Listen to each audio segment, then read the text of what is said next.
entrepreneurs solve problems. And we have a lot of problems. And unfortunately, you can't be looking for somebody else to solve your problems. Entrepreneurs tackle problems head on. Like we were just discussing off camera, that the challenge, that's your path, right? The obstacle is the way. The obstacle is the way, exactly. This is Mogobe Nuggets of Wisdom podcast. We enthuse, we energize, we inspire, and we empower entrepreneurs and entrepreneurs of all stripes in BW and beyond.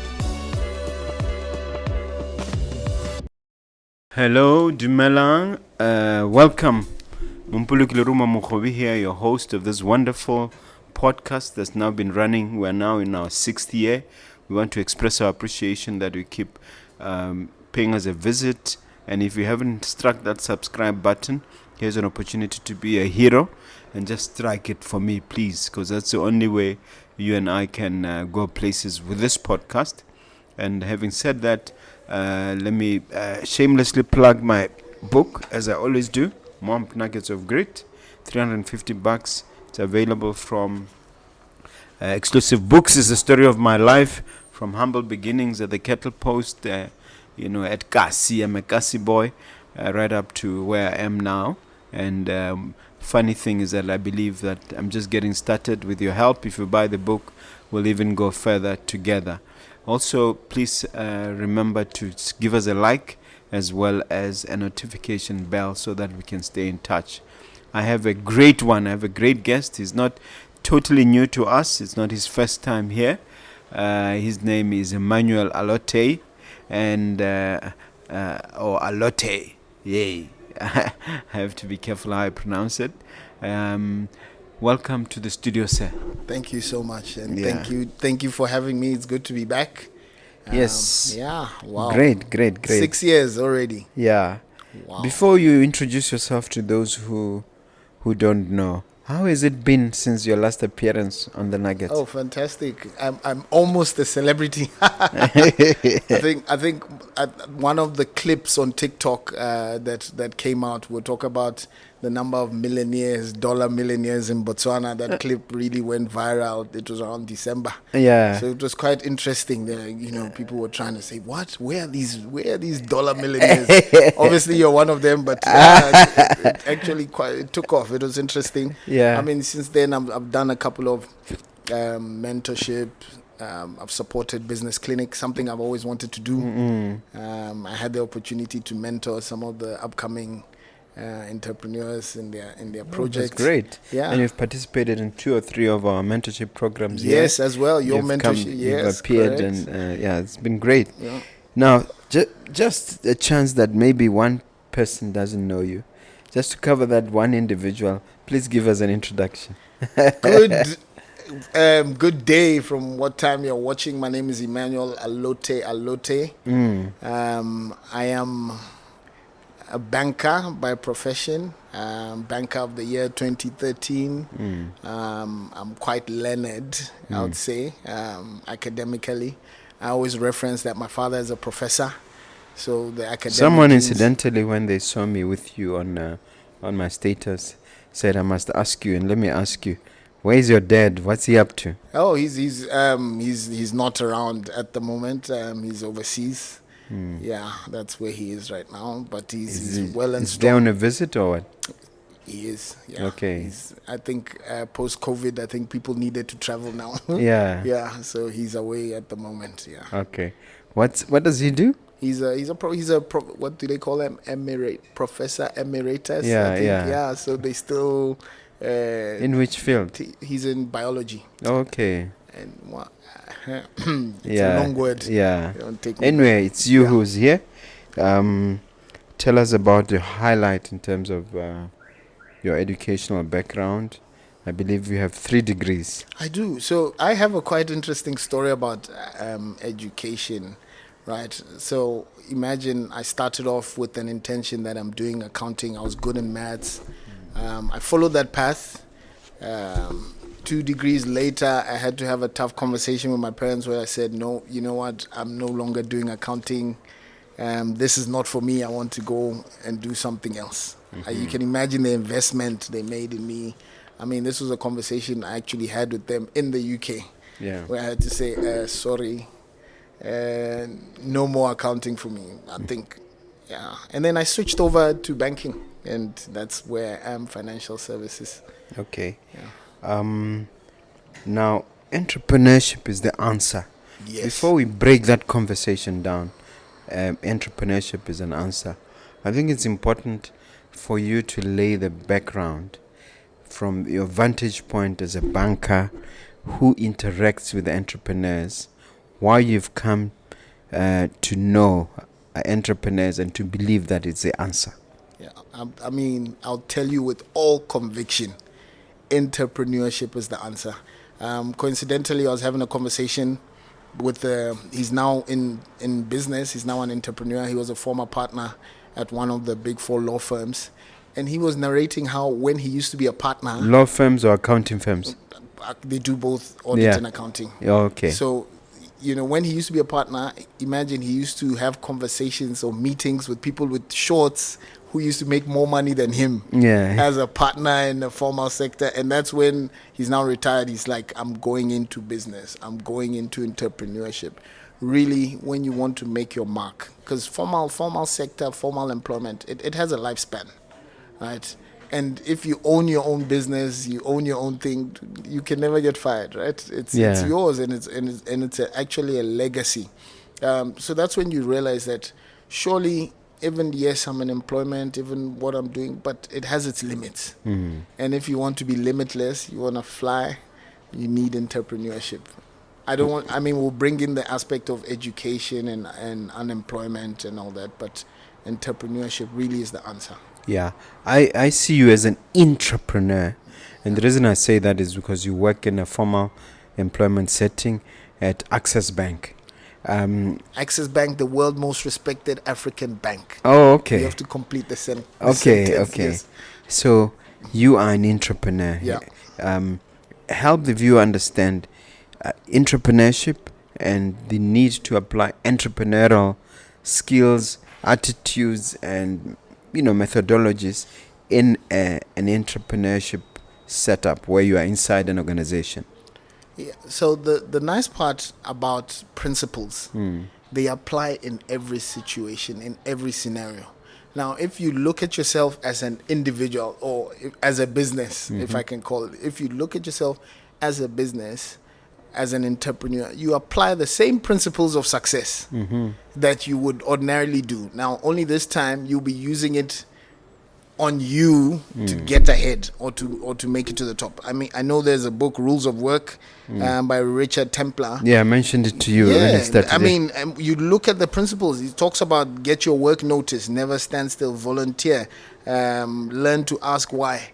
These are principles that will get you ahead, be it in business, be it in your professional career. In terms of what we do, financial services, it is not only up to the organization to pay you, right? Because there's also the performance element. You do well, how are you going to do well? You stand out, how do you climb the ladder? How do you make it for you to be recognized, for you to be rewarded? You find that at the top, right? Top, they get paid in stock options. Literally, they make you a part of the organization. They make you a part of the business, whereby your contributions translate, and that's how, when you look at it in entrepreneurship, that is you rising by using the principles of entrepreneurship to make it in your personal career, in a professional setting. Yeah, I just want to underscore that because this is a book called Rules of Work by Richard Templar. It's a book that I now recommend to my mentees who attend our mentorship programs, whether it's real estate or entrepreneurship. And the reason I recommend it to them is that most of them are in employment. Yes. And I say to them, for you to jumpstart your career as a real estate professional and investor, you need some cash. So why don't you use the time you have with your employer to optimize and maximize your potential by making sure that you get to be in the best and most advantageous positions in terms of earning capacity, so that you can start your entrepreneurship career. So The Rules of Work is a book that I live by. I recommended it to my niece, my late niece, and it totally revolutionized her life. And I also recommended it to Magondwe, and it totally skyrocketed her life after reading this book. So, don't worry, I'm not getting a commission for for plugging the book. For plugging the book, but it's a good book, and I recommend it. Now, is education really crashing in the sense that we have to look at alternatives to academic education? Because I know some people who get 2-3 master's degree, to go to PhD, maybe 2 PhDs, in the belief that they will rise as a result. What is your view on this? Yeah, and this is not a controversial view, because there's so many examples of how people think that by further education you're going to be promoted automatically. And then you find that there are people who are overly educated and still in the same role. And then they're actually more unhappy because now they're like, oh, I have a master's, everybody else is a degree, and I'm not moving ahead. That's education is not automatic. You're talking about formal education. Formal education. Formal education doesn't automatically guarantee career progression or success in the workplace. And people need to be very clear. What you get when you go into education, you get the knowledge, head knowledge, personal knowledge. It's you that's coming to you. Now, how you utilize the knowledge, how you interpret that knowledge, how you use the knowledge to contribute to the organization is different. Organizations pay you or reward you for solving a problem or meeting a particular target, correct. So just because you have the knowledge, maybe they don't need that knowledge, right? They need it, for example, typists. They need skills of typing. You have knowledge of, forensic science or something like that. As long as you're not giving them what they're looking for, they won't reward you or recognize you for the knowledge you have.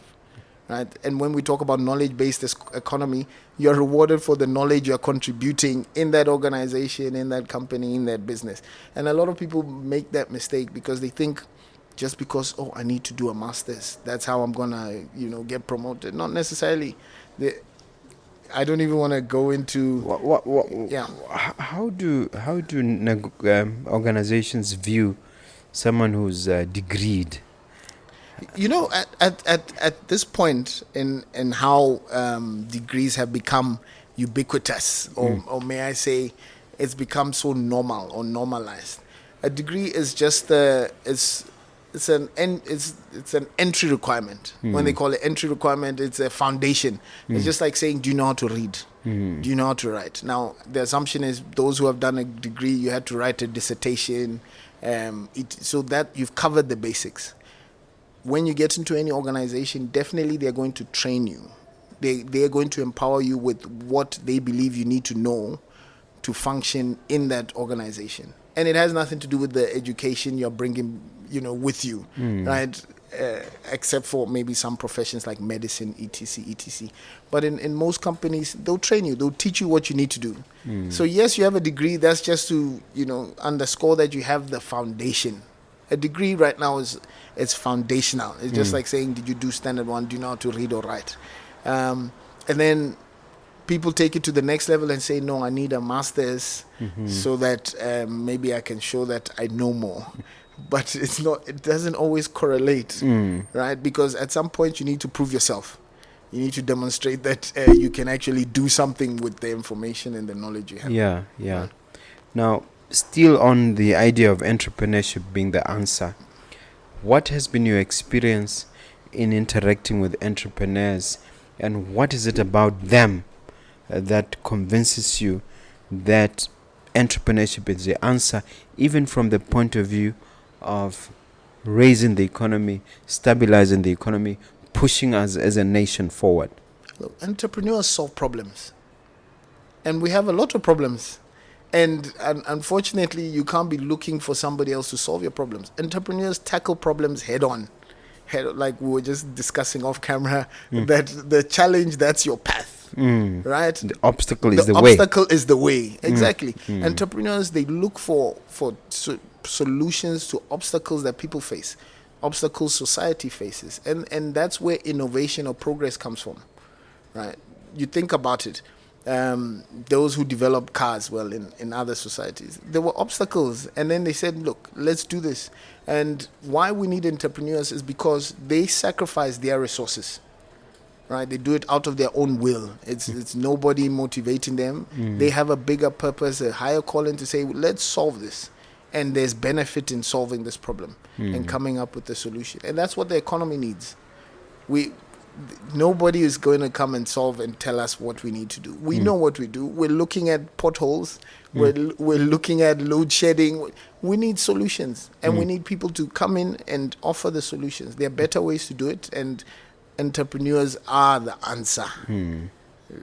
Looking around the continent as a whole, is there a country or a series of countries who are beginning to get this message? And what can you share in that regard? So I follow Forbes Africa, which is quite interesting because they've had a dedicated section for the African continent. And they always put in Forbes Africa 30 under 30, 50 under 30. And they're always showcasing people who are going outside the norm. And it's different countries. You'll be surprised. They showcase entrepreneurs from Mali. I mean, some of the countries you think are poor, but there are people there trying to make a way through that obstacle. There are quite a number of countries. I mean, Kenya is definitely one. That's quite high. You look at Nigeria, of course. They have the advantage of numbers there. The numbers also help them, but you also look at their innovation in terms of some of the payment solutions they've been able to come up with. India definitely is one of them. I think population helps, of course, because the larger the population, you're solving for large scale scenarios. So that also helps. I think Botswana we can be players. We can be top players. I was having a conversation this morning. I was talking about mobile penetration in Botswana. Everybody has like 2 phones, 2 numbers, 3 numbers. That is something that we can leverage. It's not every other market that has. Okay, what are we doing with all this? They can afford 2 or 3 phones. 2 or 3 phones on average. Yeah. How is that possible? What are we doing with it? So there's opportunity for us to be real players when it comes to entrepreneurship and leading the market. We could develop our own Alibaba, our own payment system just locally. Interesting. There's a young person watching you now. They're just about to complete their Form 5, and they're hearing this conversation. Let me position myself for entrepreneurship and see what I can do in this regard. What are the specific steps, or what in your view would be the specific steps that they would need to take to position themselves to succeed, entrepreneurially speaking? So fortunately, we're in the information age, which is the biggest advantage everybody can leverage. Well, those of us, you'll say in third world continents, that's the biggest advantage we can leverage at this point in time. Information is easily accessible. You go on the internet, you can even type, what business should I start in my home village? What business should I start to solve any scenario? I mean, and we have AI to help. There's ChatGPT. Yes. You can solve already, pre-solve. The information is available. So you want to look into entrepreneurship, you have an idea, you have a passion, you have a talent, you have that which drives you. Information is available. I mean, you find that even when you say, my business name should be called Allotey, you type on the internet, you find the name is there somewhere in the world. There's so much information that we can leverage off. And I believe, the youth, those who have finished Form 5, I saw them lining up. I think there's a tertiary fair going on, and there's a long line, and you're looking and you're like, whoa. If all of them, get into tertiary, they will be the same cohort that will come out of tertiary with degrees, and they'll all be looking for jobs at the same time. And then we'll say there's graduate unemployment right now. Which is a serious problem. It's actually more discouraging to be a graduate unemployed than an unemployed without a degree. They need to leverage the information and not look and say, I want to go and sit in a classroom and be taught the ways of the world. I'll tell you why I might be differing with you on that point. Yeah. My view is that formal education, that first degree, helps shape your thinking patterns, helps guide you on the basics. It's almost like a rite of passage for civilization. So by the time you set up your entrepreneurial business after that degree, you are in an advantageous position that someone who's just raw from college. Okay. Let's have a conversation about Right. that. So I'll tell you in my personal experience.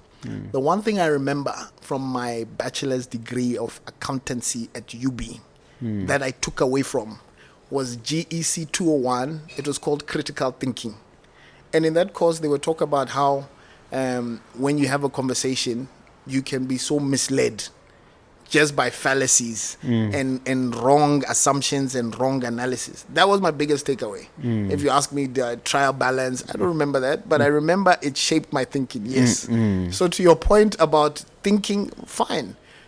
We don't have any, you'll say, structured area where you can get that type of thinking or shaping your conventional thinking except through tertiary education.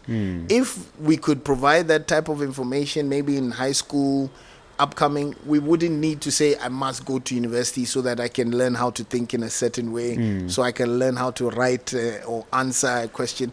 I'll tell you an interesting one. When you go into higher education like masters and advanced, the question they always ask is critically evaluate.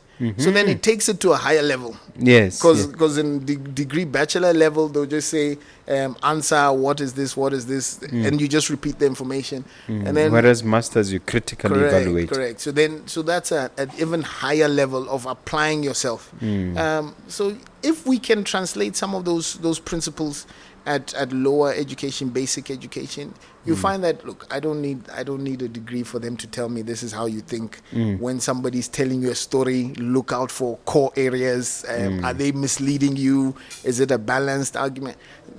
So yes, it's well and good, but I think in terms of where we're going as a continent, especially in Botswana, looking at what's happening, supply and demand.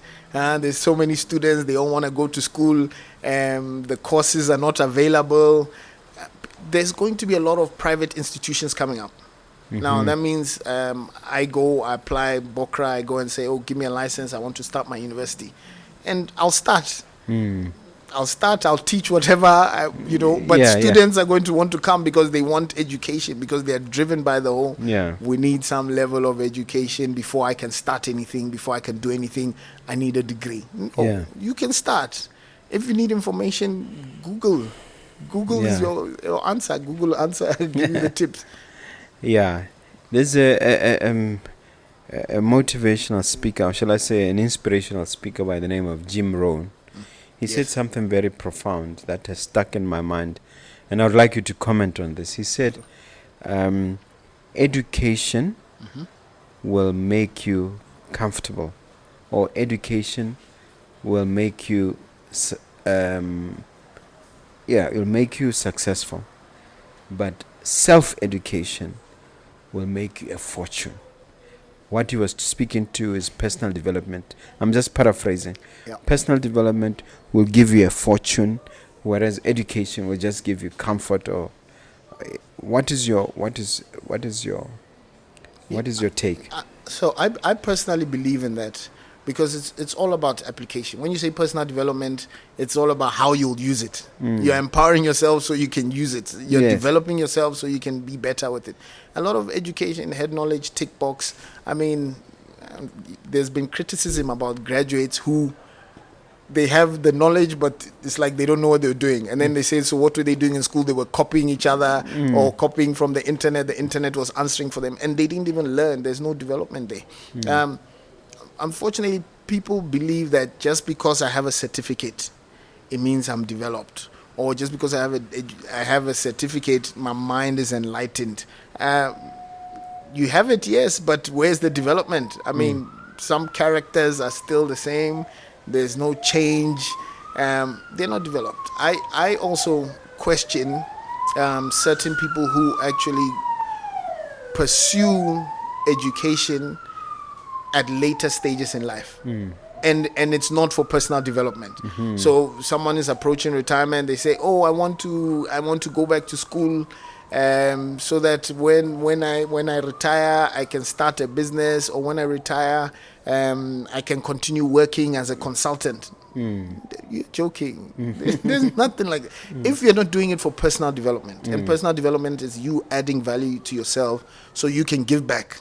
Now, if you're looking at it as a stepping stone, that when I say I want to be a consultant, I need to show my qualifications for them to accept me so I can get the job. No, it's about the value. If you didn't develop yourself, that qualification, that certificate is not going to sell you. You'll still need to speak, you'll still need to engage, and you'll need to transmit the knowledge that you have, which is the value that you got from personal development. Yeah. Fascinating. Now, I've heard a story of people in their late 50s on the verge of retirement. Of camera, we're talking about a 50-year-old lady who, on the verge of retirement, she says, I'm going to get an MBA. You have unflattering comments to say about that, as I recall. Well, I mean, it's quite painful. Sometimes the reality of life, it should be accepted. There are stages in life. There are stages in personal development. I mean, someone will tell you the mind or the brain doesn't function, or the activity of the brain is not the same as in your youth. Your ability to absorb and retain knowledge is not the same as it when used to be. Correct. So yes, adult education is good, but guess what? That knowledge might come in and go out, right? There's Alzheimer's and all sorts of things that impact the older you get. Yeah, there's a very close relative of mine. When you say that, I used to give them books when they were in their late 70s, and he said, your books are very interesting, but the problem is that every time I try to read them, I just fall asleep. They make me so sleepy. I mean, and I laughed. The one I want to talk about. I mean, what about the eyesight, right? Can your eyes actually keep open to read all the pages? You'll be squinting. Then all of a sudden it's like, hey, the brightness, the concentration span is not the same. It's really at the lower end. It's at the downturn. So is it then better at that age to get into entrepreneurship if you are in your late 50s? Look, by 50, you should have gathered more than enough knowledge, more than enough skills. I mean, psychologists will tell you a child's personality is developed by the age of 5. Like who they're going to be, like their way of thinking is developed at such a young age. How much more at 50? You've gathered so much experience just from learning, observing, interacting. You know so much. Why don't you tap into what you know? I think it's more about discovery of the principles. I think what education does is they will put a name to the principle and say, this is called discipline. Right, waking up 5 a.m. to sweep the yard, that is called discipline. You've been doing it, you didn't know what it was called. When you go to school, then they'll tell you, that's discipline. You must discipline yourself, wake up in the morning. You already been disciplined. The school just slaps on the labels. They slap on the labels, and then all of a sudden you'll be repeating the terminology that you learnt at school. But you're applying the principle. The principles remain. Okay. And of course, some people often remind us that KFC was started by Colonel Sanders at age 60-something. Man, and he went straight for business. He went into business. Not saying I want to go to school to go and do part-time, be a consultant. Okay, no offense to formal employment. Yeah, but the consultancy can work. That's entrepreneurship. That's entrepreneurship, especially if you are in certain fields, right? Definitely you will not be a consultant teacher. For example? Because it's supply and demand. Right? For example? So especially highly skilled. Yes. So if I'm a former neurosurgeon, right, and I'm talking highly skilled. If I'm a former architect, right, you've practiced, you've been there before, and now you're consulting because that one it's you directly transmitting your knowledge. A lot of professors, they can easily consult because they have it.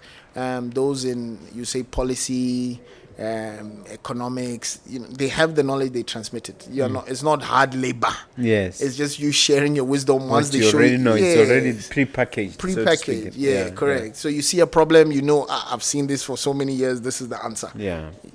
Now, this question I want you to answer from a point of view of a banker. Yeah. Entrepreneurs are complaining, especially those who don't have predictable income. Entrepreneurs. Yes. They get one tender and they get this, they get this.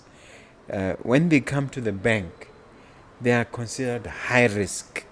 And you, the same bankers who love entrepreneurs who are successful, have a difficulty with them at a startup stage, and we label them high risk. How do we maneuver through that? How do you reconcile that one? So it's quite interesting. I think statistics have proven, just going into startups, most startups are founded or funded self-funding. So it's either the owner puts in the money. Bootstrap, the bootstrap. Which I think the principle behind it is there must be some level of self-investment.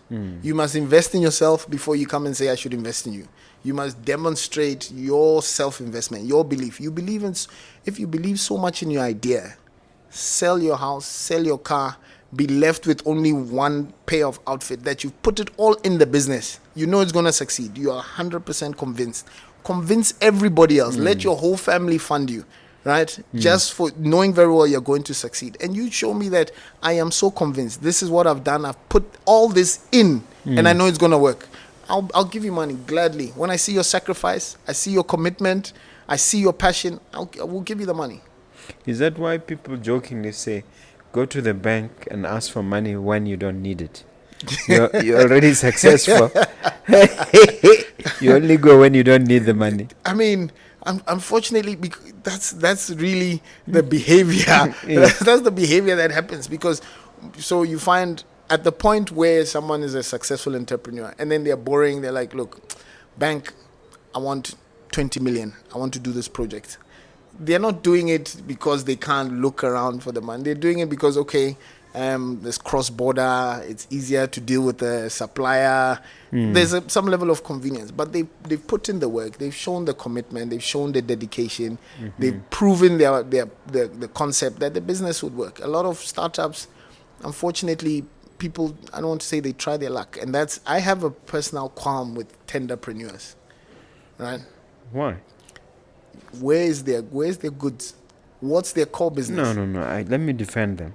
Okay. We know that government can only supply or operate and obtain goods and services through a tender process, I agree. Especially beyond a certain threshold. Yeah.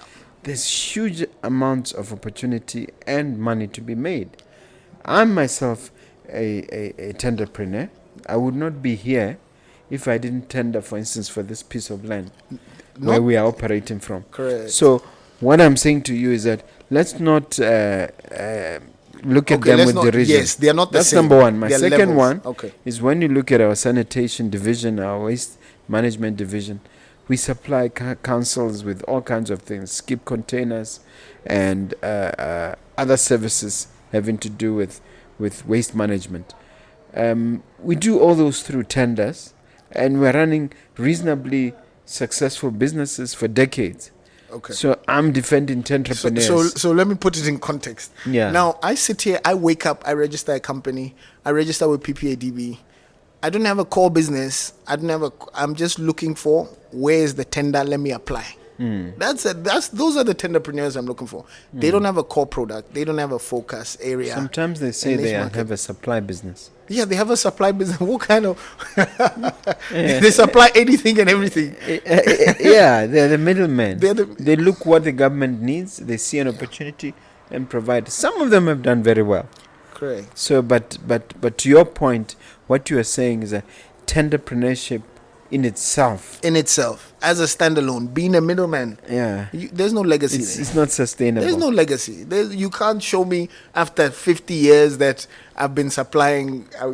Last 20 years I was supplying this 30. No, there has to be a core and I business can argue both sides of the product. argument, because in addition to that, you could say that the other reason it doesn't work is that government works on the lowest. choosing the lowest Yeah, supply in terms yeah. of the tendering, and that necessarily means your profit margins are very, very thin. I know. And then the rotational basis as well. And then they say, give us a chance. Now, so one of the reasons I'm pointing that out, now there's a lot of supply chain support for small businesses. So they say, if you're a small business, come and supply us, we'll support you, we'll give you the deals, okay, be a vendor.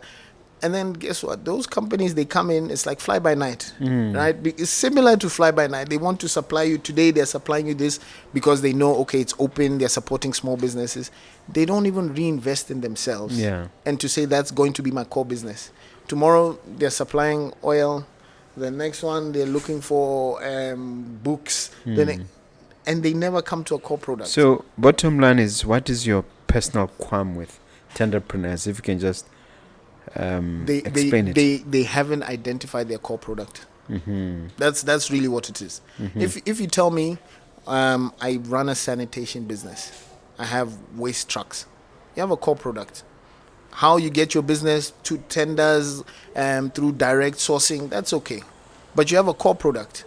But I'm talking about people who sit there and they're making phone calls and they're looking for, which tender is out. They're buying the government gazette. They're looking for which one should I apply for. What is that? I hear you. Yeah. So, and the bank's attitude is the same.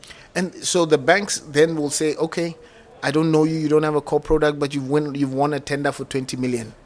And then you come to the bank, please, I'm looking purchase order financing.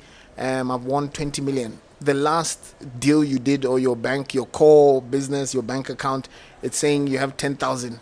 Now you've gone and won a tender 20 million. Okay, how do we know you're going to, there's no track record. That's, coming back to my earlier point about commitment, dedication, passion.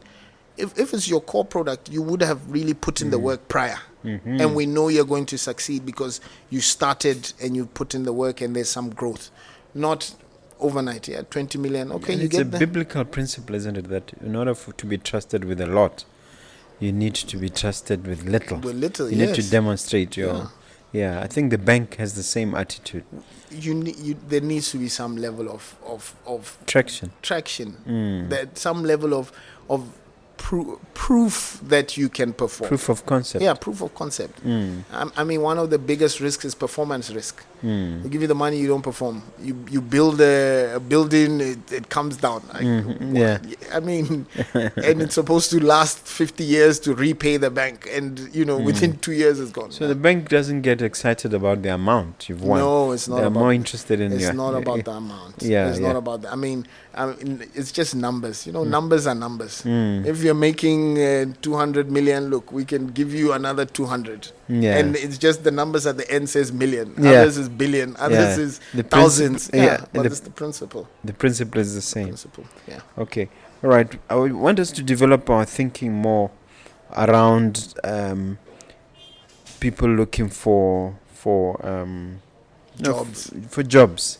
The Form 5 entry requirements, you reminded me earlier when we were prepping, have changed. Yeah. I think you made a point that the courses that used to require at university 30 points are now requiring 40 points. What is the impact of this change, and why do you think it reinforces this point even more? Yeah, I mean, it's quite, I don't want to say painful, because once upon a time, there were sort of predefined career paths. And then there were predefined, courses that you'll say, okay, either I'm doing science, I'm doing law, I'm doing accounts, I'm doing business, I'm doing marketing, I'm doing social sciences.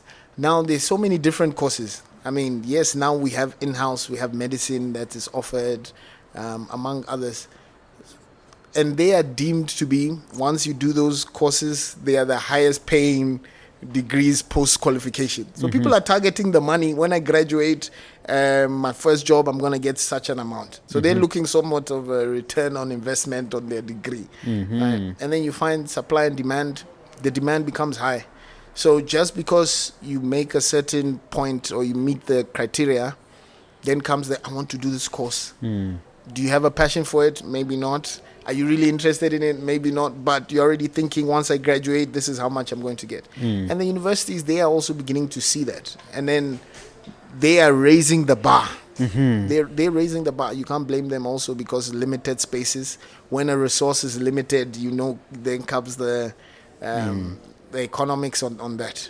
Yeah. They increase the points and then make it harder for those to get in, or they put in extra requirements, or they begin to scrutinize certain courses. They say no, maths needs to be a certain level, and those who truly had the passion for it. Now, for example, you want to study medicine, you want to help people.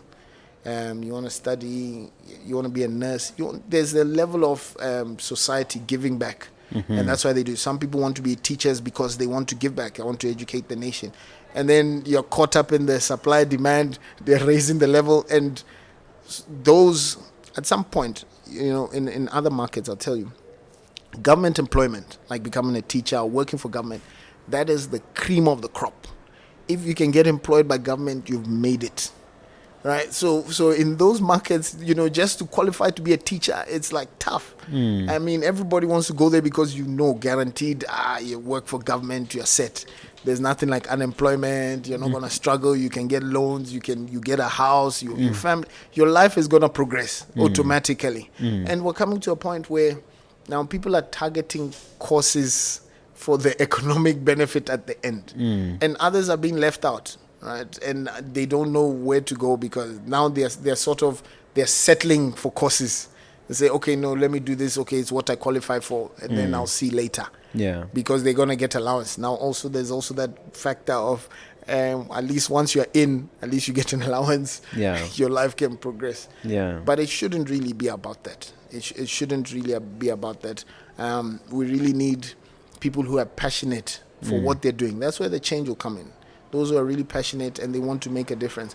If getting into university had an element of write an essay why you want to do this course, so we can select. I mean, a lot of people will drop out. they won't make it in because they can't articulate. Some don't have a reason. They don't have a reason. Just fall back on something. Fallback. It's a fallback. Yeah, they said I should do it. They said, your points mean you should do it.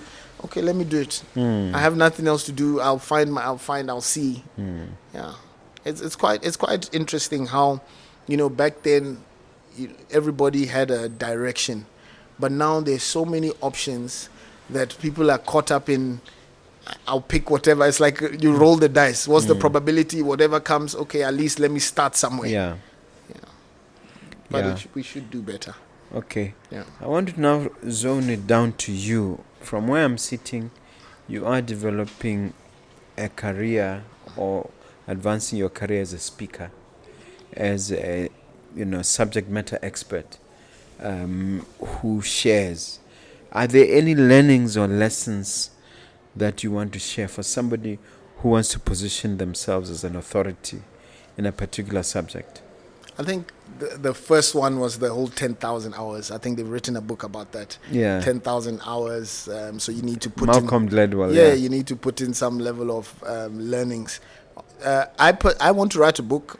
It's still in the pipeline. It's called Things to Do Before 40. Yes. And in one of the principles there is learn your trade or master your trade. Learn your skill. They always give the example, Michael Jordan, one thing, basketball. Tiger Woods, one thing, golf. Right? Bruce Lee. Yeah. That kick, 10,000 kicks. He said, I don't fear a man who knows how to kick 10,000 times. But I fear a man who has practiced one kick 10,000 times. Yes, exactly. So there is that element of you need to master your trade. There has to be something that makes you stand out. There's something that you should have that applies to you and you alone. When you talk about it, the passion comes out, your eyes light up, the energy comes. That is always what you need to discover. If you haven't discovered that, keep working on it. It'll come. And once that comes, nobody will force you to wake up. Nobody will force you to do it. You'll even do it without being paid. As long as you are able to give back. One of the things also in my manuscript for my book, I also talk about is, of course, there's know yourself, master your trade. There's also master stress. That's something I want to ask you later on about. Yeah. So for those you want to be a subject matter, everybody has a story, and I think the world has enough room for everybody's story. I'm just looking at the billions, the numbers we are. Our journeys are so different, and we relate to different people, or we connect to different people differently. So there's nothing wrong with sharing your story, no matter how insignificant you think it's small. You think yours is like, oh, everybody goes to school, they graduate, they get a job. No, there's something in there that somebody can relate, be it maybe the village you come from, be it the type of school you went to, be it the family scenario you were in. They can always benefit. So your story is always unique. We cannot duplicate that. Share your story, be unique. So in your talks, do you focus on your story, and what would you say is the highlight from your story that you would be prepared to share? So in my story, one thing I'll tell you, well, not to quote Mike Tyson, that everybody has a plan till you get punched in the face. One thing I always say, I did have a plan. I had planned my life out, right from a tender age. You're doing well in school, you say, yeah, I'm going to do accounts.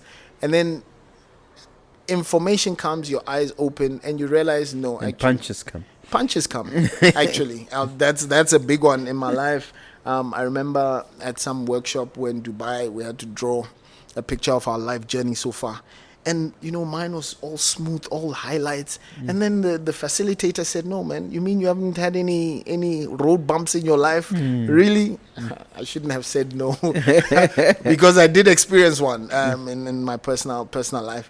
And then I'm like, it's wow. Not one you're willing to share. No, No, not here. Not here. No, not for entrepreneurs. Yeah. But I did go through, a speed bump, and that caused me to develop a different approach. It made me relax more. Of course, you can't take everything by this has to be done, do it by the book. These are the rules. This is the set out program. You can't be pedantic about life. Life will show you. COVID showed us, right? Fortunately, I learned that lesson before COVID. Where there was such a disruption. That's the type of life punches you in the face. There's disruptions. There's death. There's loss. Unexpected things happen, and you find yourself having to recalibrate. And I think that's the biggest learning, is you have to recalibrate, gather your settings, and navigate the new north. Because what you thought was north is not north anymore, right? What you thought you'll do, wow. Yeah, COVID was a real one. Was a real one. There's a book I'm reading currently, and I'm beginning to talk about it, called Antifragile. Yes. That book is written by a guy called, I'm trying to see if I have the name here, Antifragile something Patel. He's an Indian guy, but it's the name of the book, Antifragile. If I'm wrong about the author, his whole point is that when you are subjected to challenges, and if you adopt an antifragile mentality, those challenges, those setbacks, those disasters are actually your fuel for greater growth.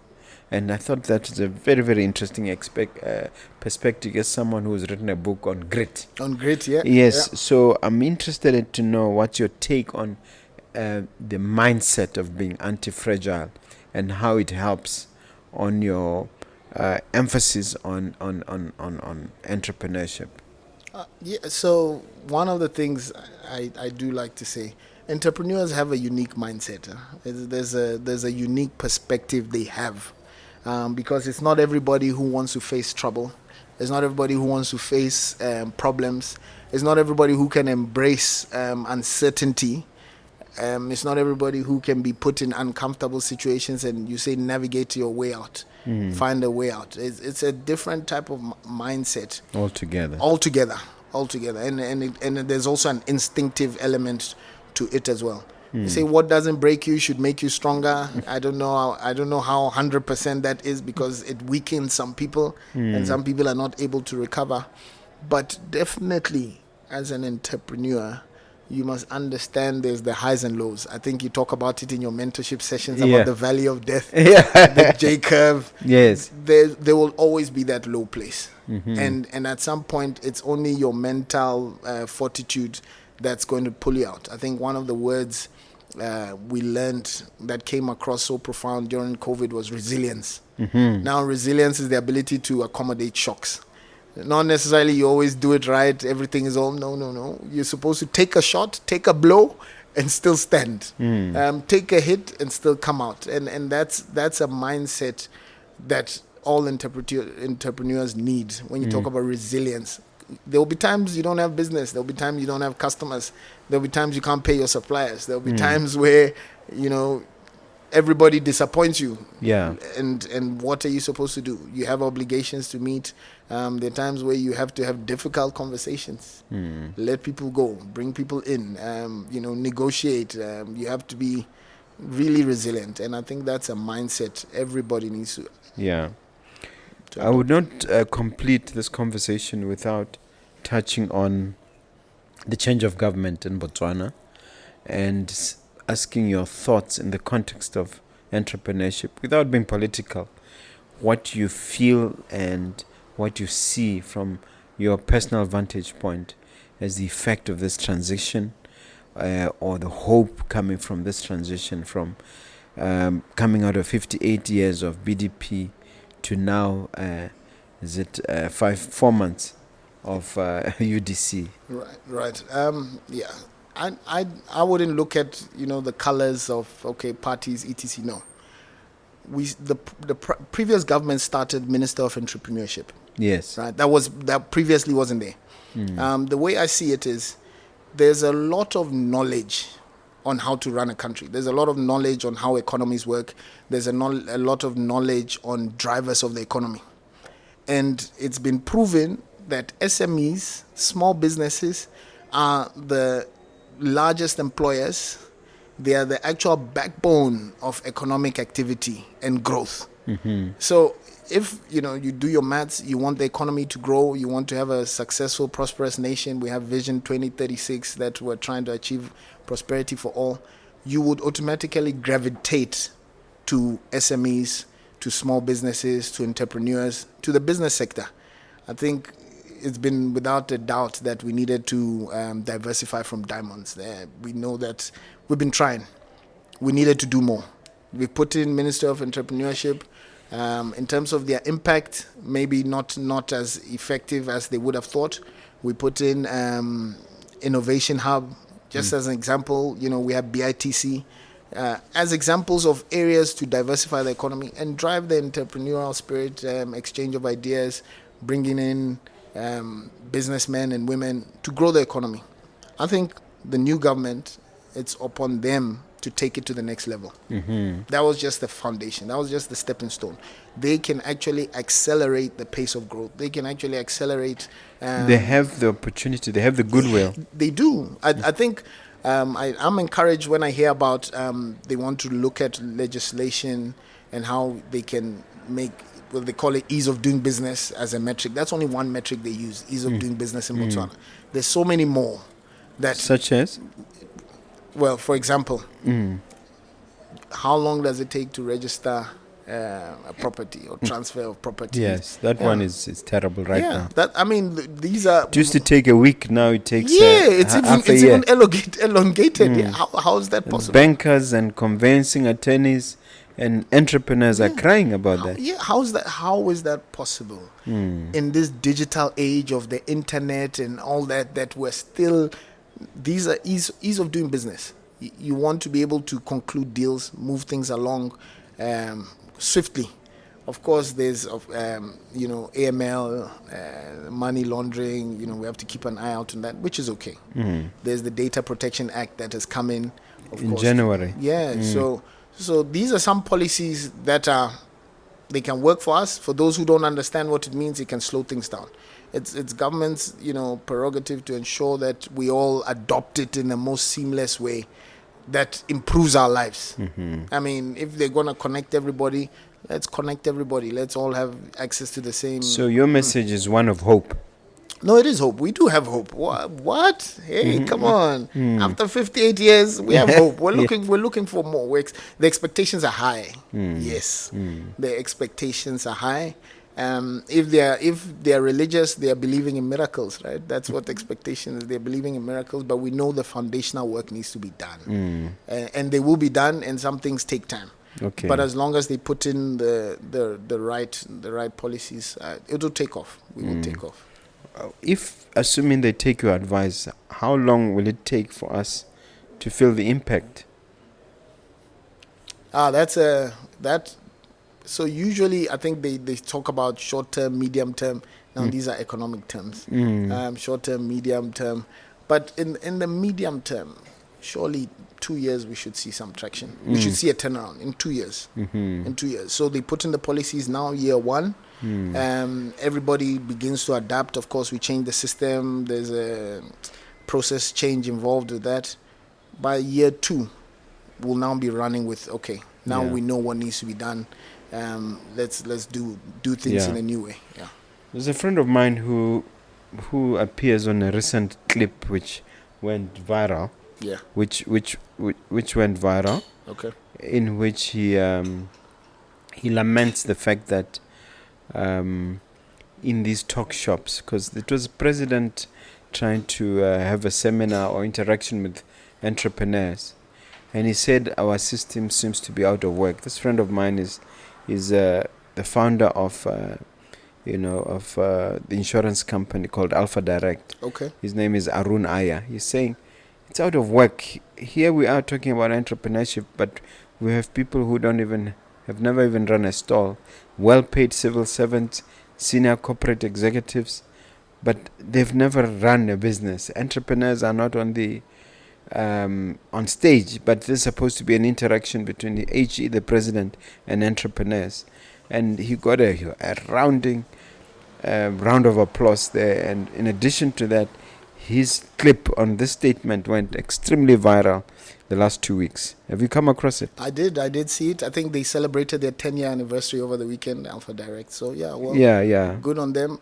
My comment on that is, it's the ecosystem, mind you, right? Entrepreneurs exist in an ecosystem. You look at the flow of money in an economy. It starts with the government pays suppliers, the suppliers pay their employees. It's an ecosystem. So we do need the players. We do need civil servants. We need to know. That's how an entrepreneur discovers areas of opportunity. When you engage with stakeholders in the wider ecosystem, you need to know, what is government planning? What is their policy? Where are they looking to invest? So that you also have ideas on how can we support, how can we bring innovation. So you need the full ecosystem. In terms of entrepreneurs being on the panel, I mean, they were in the room for them to contribute. Right? They don't necessarily have to be on stage. Maybe they do. To be given a prominent position, because it's about them. I felt that they shouldn't be talking about us. They should talk to us. Okay. And by talking to us, they should interact directly with us as entrepreneurs. I would argue and say, then what's the mandate of the Ministry of Entrepreneurship? That even has the name. So isn't the minister supposed to be engaging? That's what the minister would be doing, ideally. Engaging with entrepreneurs. They should have their forum. They should always be. No, but if you go to even as far as these, trade missions and to talk to other entrepreneurs, there's hardly ever an entrepreneur among the delegations. And is that correct? Is that proper? I think they're selective in terms of who they choose in terms of representation. I would find it hard to pick which entrepreneur. Right, to take along. Yeah, so I think how it works is, in my understanding, national representation comes from the government, and you have to be part of the government to represent the nation as a whole. You need a role in government to represent us. There's some entrepreneurs, because it's somewhat private. there's the personal benefit, you could call it that. Now, I couldn't pick between all the top 5 entrepreneurs, which of them should pick. No, I mean, you pick this one, and this one gets the why deal. do you choose this one? Yeah, and then this one doesn't get the deal, and then this one also has an interest. That's why ideally we have representatives that represent us through government, and government are the ideal. And it's only when those people come that they interact with the entrepreneurs. Correct. So when they come, so government facilitates. They are facilitators. They go in, they open doors. I've seen a place like a States. I mean, let's take, for instance, Donald Trump's inauguration. He had a whole line of entrepreneurs getting very, very prominent positions and being recognized as change makers that they are. Right. So okay. So with, for example, MAGA, you know the names, right? Yeah. Now those have become national. They're like national companies. They represent the nation. They're no longer. You can't even say it's my company, it's my business. They actually represent the nation. But we do have such companies here, which are uniquely. Correct. Without naming names. Yes, and we do have people who've reached national prominence. Now, I would use the example for if BMC was private, right? For example, if BMC, the largest beef exporter, was a private and it was run by, and then they are and then the whole SADC, they know there's BMC is run by a person. That BMC, the owner, the founder, that if it were private, that person could be a national representative. If it were private. If it were private. Now that's the scale of the type of business or success you need to achieve for you to be on the table, right? And I think where we are, majority are still, parastatals, still under government. Yes, we'll give some business owners, their accolades, but we'll say at a certain level. And we haven't broken that ceiling to say we're actually exporters, because those businesses are actually exporters. Like when you think about them, these MAGA companies in the US, they're exporters. And how many exporters do we have in Botswana that will carry the relevance that where we go in a different country, you'll recognize me because I interact with you. I'm exporting my goods. Yeah. Right. I think that's an interesting take. Now, as we wrap up our conversation, would you like to just summarize the key message of entrepreneurship being the answer in Botswana? That's it. Thank you so much. And let me set up for this. Entrepreneurship, really, where we're going with the economy, where we're going with unemployment, where we're going with saturated, qualified graduates, we need to look elsewhere. It can't be formal employment. It can't be self-employment. It can't be. We can't put ourselves in a box. We need to move away from groupthink that says, I need to go to school, I need to get a job, and then that's how my life will be successful. We need people to take risks. We need people to pursue their passions. We need people to identify problems to solve. We need people to raise their hand up and look for funding, look for how to bring people together, bring funds together, and make an impact. There's so many opportunities out there, and we're waiting. There's no formula, there's no script. Formal education is a script. Going to school, getting a degree, that's a script. We've all seen the script. Go to school, get a job, and your life. No, we want the unscripted part, the uncharted territory, which comes through entrepreneurship, building things, making things from new, starting things from scratch. And that is where we can achieve that accelerated growth. Otherwise, it will be BAU. We'll all be in our comfort zone. Yeah. And my challenge to the upcoming generation, to the youth, to the they call it, I don't know, Gen Z? Alpha. I don't know. Those ones, they are the ones to really take up this baton and break the mold and show us things can be done differently. Let the government support, let the government facilitate. If it means monetizing TikTok so that they can become entertainers let's do that. But let them show us a different path that we haven't thought of as parents, that we haven't thought of, that, you mean this could be your career. Let them go for it. Let them do it. Absolutely. And that's the answer. Okay, excellent. Now, I want us to talk about the Allotei brand, as I always do, to see if there's any difference from last time, what we can foresee in the next couple of decades, even up to 3 decades. Wow. What's happening with this brand? What does the future hold? So I think the last time we spoke, I mentioned being a thought leader in wealth and setting up a helicopter business for the affluent. Yeah, that's one way. How it's evolved. I think you've become a thought leader now since last time. Well, a big one. That's one side. How I see myself, I think I don't know if I mentioned the participating on the entrepreneur TV show. Pula Pitch. Tell us about that. Yeah, so in that, it's similar to Dragon's Den. It's a locally produced show. We're funding 100,000. That was the first series last year. We're giving away 100,000 to startup businesses. Is it the one with Magondo and others? Yes, she was part of it. Oh yes, yeah, correct. I did attend one activity about that. So this in fact, year, I attended was it the final or semi-final? Yeah, I think that was the final we saw. Yes. So the season 2 that's coming up, the price is increased is 250, and it's going to be televised. So live, and this hopefully BTV, so everybody will have access, so they can see that there are people thinking about businesses, there are people solving problems in the neighborhood. You could see your neighbor on there, pitching the idea, and there will be actual funding to show proof of concept. I'm one of the judges. I'll be on the panel, also sharing some of my insights. Tell me who won last time and why. It was an education startup, an educational app. Yes, that's. What was so special about it? So they were providing access to tutorship, to learning.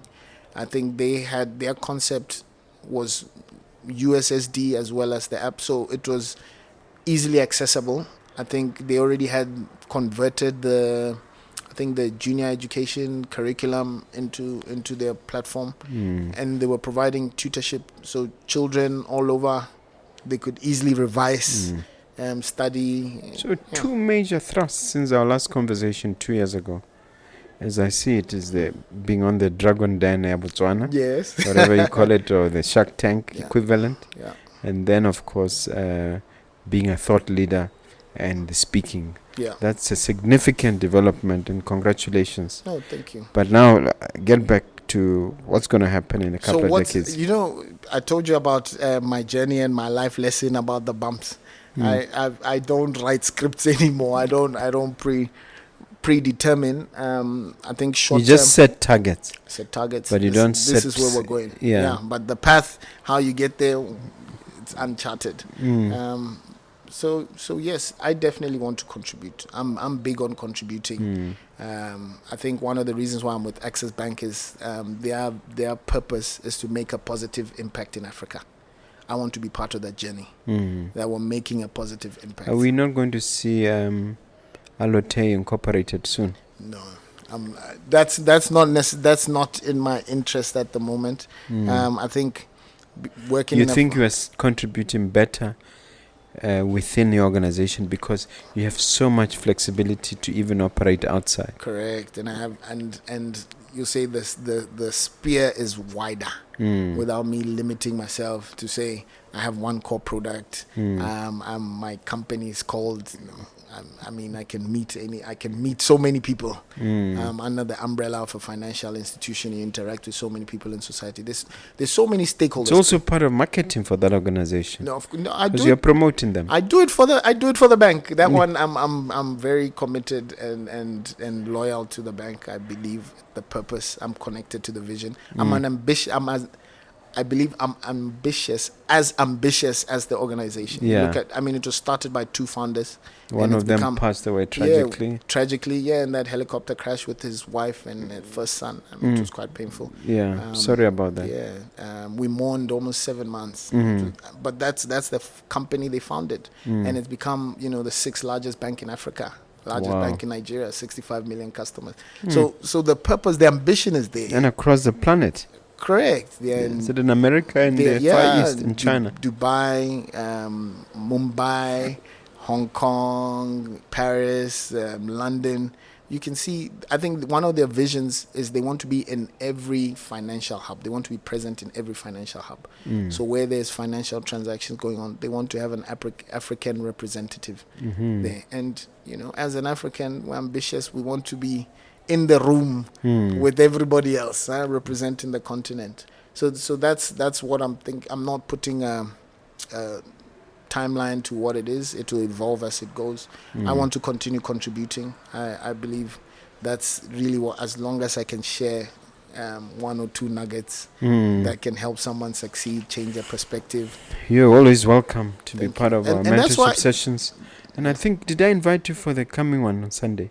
Is it this one? Okay. Yeah, I think we did agree that it's this Sunday. I'll be I think it's the entrepreneurship one on Sunday. okay. Yeah, we should be there. I'll be there. All right, we're coming I was to... going to say. So that's why I really, just to finish the point, that's why I really connect with your podcast.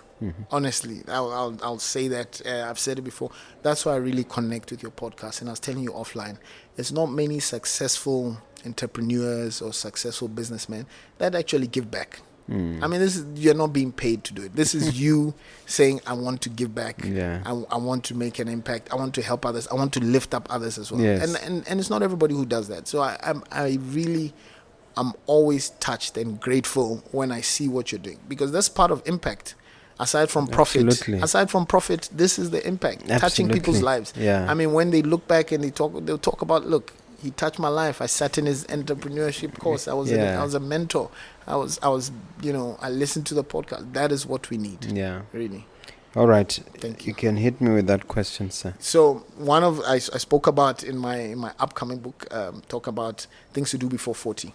You are above 40. Yes. You're above 50.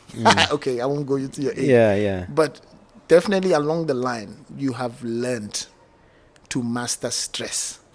In this day and age of mental health, in this day and age of anxiety, depression, you can see that a lot of people struggle with this. And for me, it's one of the keys to success. Yeah. Learning how to master stress. What are some of the ways that you've learned? For me, the simplest one is to don't complain, because I've come to understand that complaining is akin to drinking poison repeatedly and hoping somebody else will be poisoned as a result. No, please say that again. What? Don't complain. Wow. Don't complain. Because complaining is akin to consuming poison. Wow. And hoping that it will hurt somebody else, or the person you're complaining about, because that's how you hurt yourself. That's number 2 is physical activity. There are 3 cornerstones of success. The first one is absorbing large quantities of information in your area of study or specialization or interest. Yeah. Now, the second one is being physically active. They've discovered that you develop new neural pathways and keep your brain active by being physically active, physically moving. Yeah. So my 10,000 steps a day regimen works for me.